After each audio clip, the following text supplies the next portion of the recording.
Samantala, mula sa 39,836 personnel ng MBHTE, nasa 7,549 pa lamang ang mga may MBHTE appointment base sa record ng Civil Service Commission BARMM as of December 31, 2025. Inimbitahan na rin ng CSC na dumalo sa oversight hearing na isinasagawa ng Committee on Basic, Higher and Technical Education at Finance, Budget and Management Committee ng BTA Parliament. Si Naptali Velarde sa News Now. Sa gitna ng gumugulong na oversight hearing ng Committee on Basic, Higher and Technical Education at Finance, Budget and Management Committee ng BTA Parliament, tinanong ng iMinds Philippines ang CSC sa kanilang posisyon hinggil sa migration ng mga guro o personnel ng ministry mula sa ARM patungo sa BARM.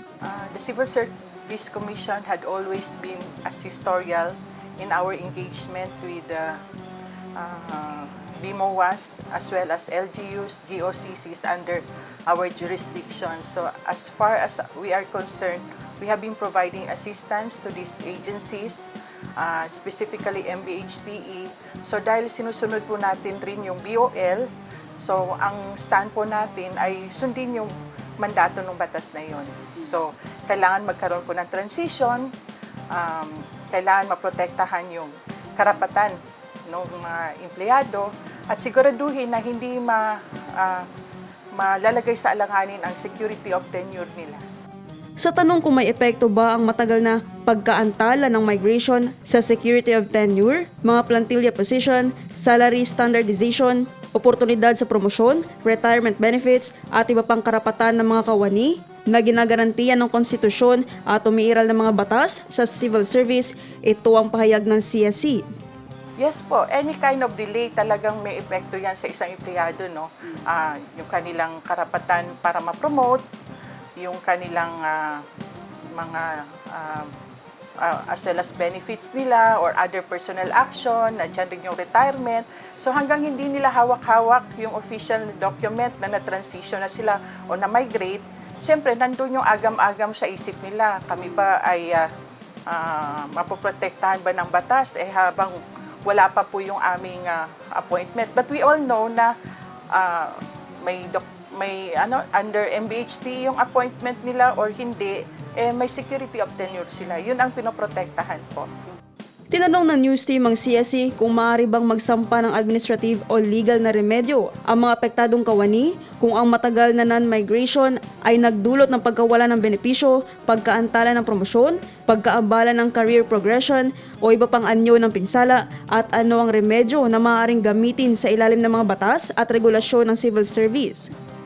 Pero we cannot directly answer yes or no kasi yung mga bagay na yan, may due process tayong tinatawag, kailangan magkaroon ng tamang investigasyon, titingnan yung mga ebidensya or dokumento.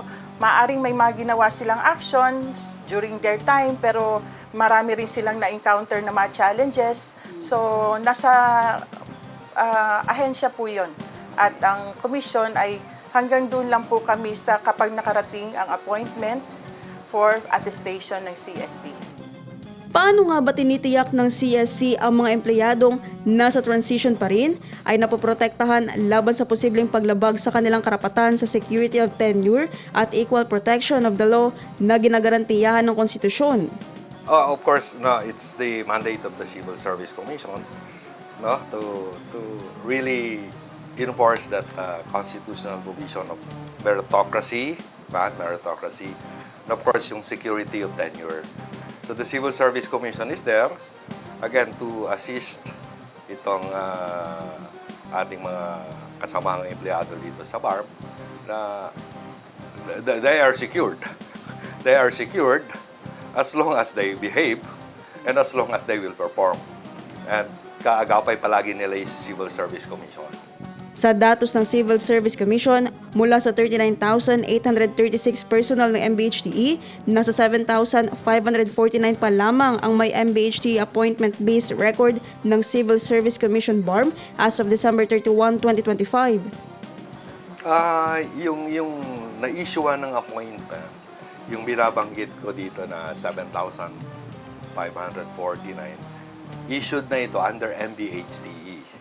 Hindi po ba dapat yung DepEd na inabsorb ng MBHDE, ma-issuean din sila ng panibagong papel na MBHDE.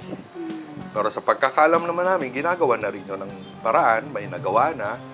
Yun lang siguro, medyo natagalan sila pag-resubmit dito sa amin para yung hawak-hawak ni teacher, MBHDE, hindi na DepEd arm. Ayon sa CSC BARM, huwag maging kumpiyansa ang mga personnel kung patuloy man silang sumasahod ngayon kahit hindi pa sila migrated sa BARM. We always remind naman. Siguro, sabi ko nga, hindi naman kami nagkulang reminding our human resource management officers to fast track. Even earlier, nung early part ng transition, napag-usapan na namin dito, ilang meetings na rin ito, at sinasabi namin na dapat may hawak-hawak ng BARM itong mga dating taga-ARM. Although hindi din naman natin sinasabi na wala silang ginawa. Alam ko may ginagawa sila. Yun nga lang, medyo kailangan siguro ng konting bilis dahil patapos na rin nga itong transition at mag-e-election na tayo. Pero sa reminders, that's the most that I can do is to remind our HRMO dahil ito ay kanilang responsibility. Nakasaad din ito mismo sa ating Omnibus Rules on Appointments. Part siya, core function siya. Pagdating po sa mga personal actions, just like this appointment, core function kasi sa ng isang HRMO. Sa patuloy na pagdinig ng mga kaukulang komite ng BTA Parliament sa usapin, panawagan ng CSC na maging mahinahon ang lahat. So, yung migration is nasa batas, realidad, at dapat ma-implement.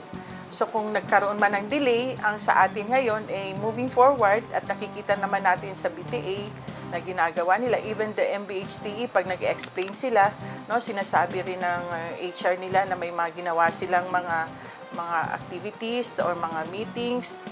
And in fact, every now and then, nagko-consult rin sila sa aming field office. So, siguro doon pa lang pag magkakaroon ka ng yung mindset mo, parang isiset mo na may papuntahan ito, may pupuntang maganda para sa lahat. Walang perfect na organization, walang perfect na tao. Kung merong mga pagkukulang, then we will learn doon sa mga pagkukulang na yon. And perhaps let's move forward. Huwag na tayo magturaan, huwag na tayo magbangayan. Nakita naman natin yung problema. So parang always think ways forward. Paano natin may improve ito? Because at the end of the day, nasa isang gobyerno lang tayo. Pagtulong-tulungan na rin natin ito. Nakita natin ang problema, gawa natin ang solusyon, at huwag na nating paspalakihin pa yung problema. Naphtali Velarde, iMinds, Philippines.